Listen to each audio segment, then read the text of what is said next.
The M1 and what remains of two top-of-the-range BMWs. From the early hours of the morning when the police were first called, the motorway was closed southbound, within sight of Junction 5 for Watford.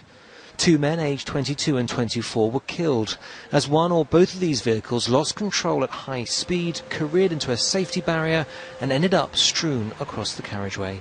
Well, I've spoken to a local resident who lives in that caravan site over there. He didn't want to appear on camera, but he told me he was awoken by the noise. He put the first call into the emergency services. And when he came down, he actually found some of the survivors of this crash fighting with each other.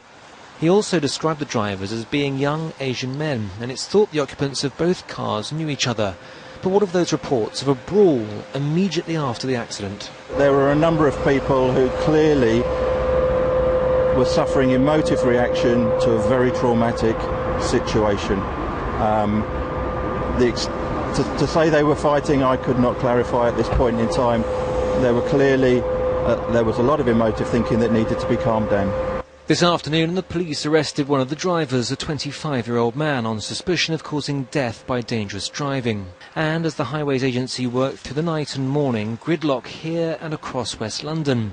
A commute of 15 minutes took 2 hours, with tailbacks on the M25, the A41 and A1 as traffic was diverted.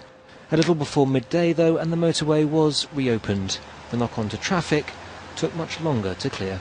Alex Bushell, BBC London News.